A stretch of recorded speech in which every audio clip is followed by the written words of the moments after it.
Hello, Can. Hello. We are here, Viva la Movielución, and we're at the hardline Regensburg with Can, the director of the director Spotlight Man. Yesterday we had the chance to watch your latest movie, Sayara. And yeah, it was great. That's the first thing I want to say. It was Thank great. you. I had a really bad feeling afterwards. So well done. Can you tell us at first some words about you and how it is to get the director spotlight at Hardline? Well, I'm Can Evrenol, and I'm super happy to be at the director spotlight here with 3 of my films. And it's the first time I'm a director spotlight anywhere, so I must be getting old. Yeah, and I started as a short filmmaker. So I was a film festival fan myself. So I was going to all these like film festivals as a short filmmaker. I would get a pass and I would like enter the theater. I would wait at the corner. Everybody sits down. I find an empty space. I watch all the movies like that. You know, I go to these like other cities where they have like fantastic film festivals as a short filmmaker with my own money.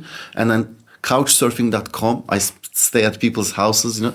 So as a film fan, now it's like very awesome for me. And like, I'm really honored to be in these festivals as a feature filmmaker and especially a director spotlight. So yeah, I'm having a blast. My first question is about Sayara, the first sentence based on true events. Yeah. Is it really on true events or is it the Chainsaw Massacre true events? I think my inspiration to put that in the beginning of my film was more inspired by Texas Chainsaw Massacre as a style. But unfortunately, the crime aspect of the film is very much inspired by true stories. The revenge aspect, not so much.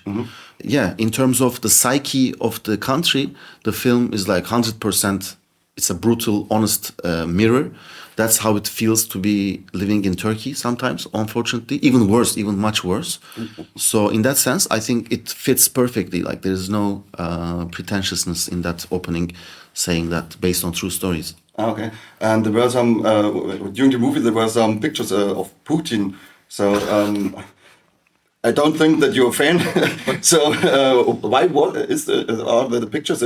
There must be a historical background, I think, but I'm not good with this. Because Turkmenistan, you know, Turkmenistan is like all those ex-Soviet Muslim countries. They are kind of still connected to, you know, because here in the West, we're connected to other dictators. They are connected to other dictators. And I wanted, you know, like in every martial arts film, in every revenge film, there is a voice of reason, you know, be it Mr. Miyagi or Obi-Wan Kenobi, you know, and in our film, I wanted the voice of reason to be this deep state guy connected to Putin. So like everybody's a bad guy in my film. So bad guy versus bad guy kind of situation.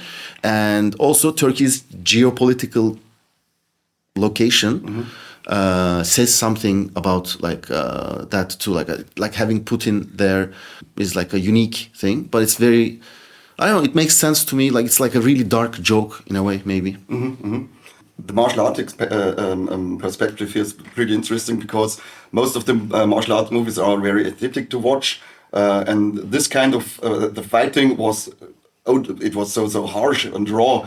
Is what was the name of the girl? Sorry? Yeah, is she a real fighter or did they practice for the movie? No, she's very physically talented and very athletic, and that's why we chose her. But then we trained like 2 months of jiu-jitsu and sambo with her, and the reason I made this movie is kind of like it's my experiment in making a very realistic martial arts movie with a very low budget. But when you want to do a realistic martial arts movie, you don't need a big budget anyway.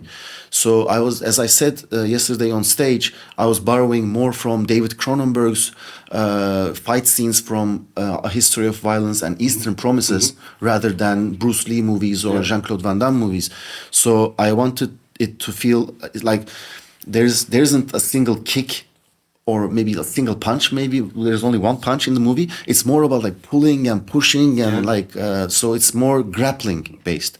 And also it was really challenging for me to plan the choreography but also make it look like unplanned, and also like we choreographed with the actors, but on the set, I wanted them to improvise. So like, and sometimes they fall, and sometimes I didn't want them to do the moves very swiftly. I wanted it to be raw, and I think it worked. Also with the cinematography, it's really risky, because the kind of cinematography I do is very close to pretentious, just shaky camera, and like to make it a bit like closer to that, but not that, is like difficult. But like I think bringing all that together, it feels like very, in a way, maybe like the opening of Saving Private Ryan. You know, was kind of like my goal, my inspiration. My biggest hobby after cinema is martial arts. I do jiu-jitsu myself. I've been watching like MMA and kickboxing over like 20 years.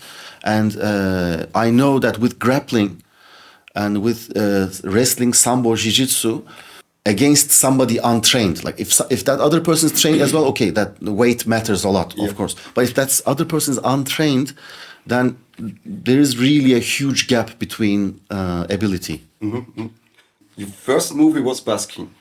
How did you get from a movie like Baskin to Sayara? Because it's a complete different kind of movie. I mean, I'm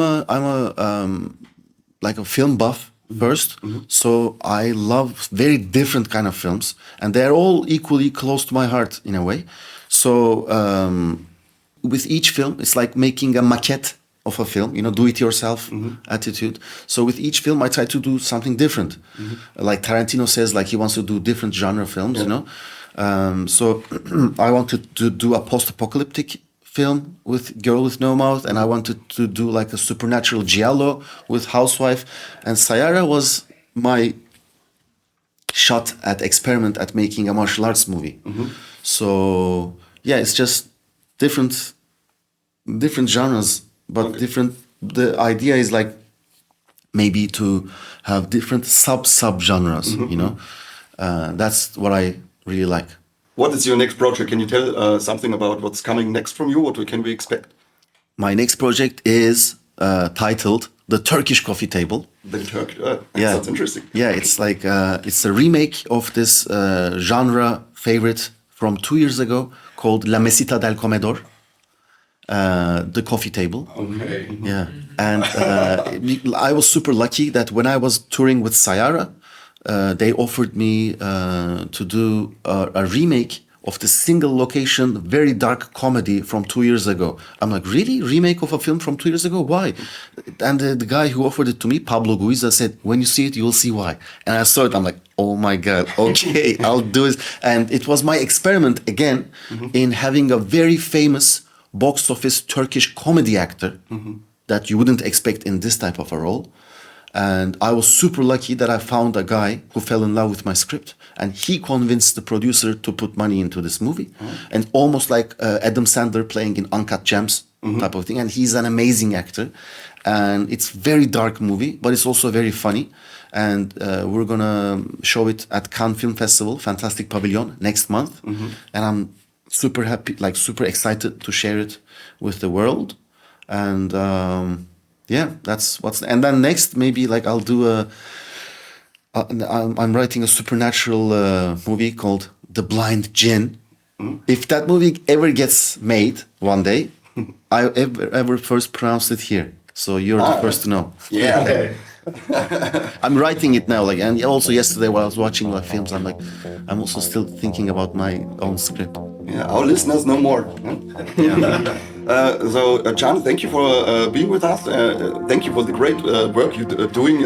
Thank you. I love Baskin, and I'm looking forward to see Girl with the Mouth today. Okay. And still have a good time here. Thank you.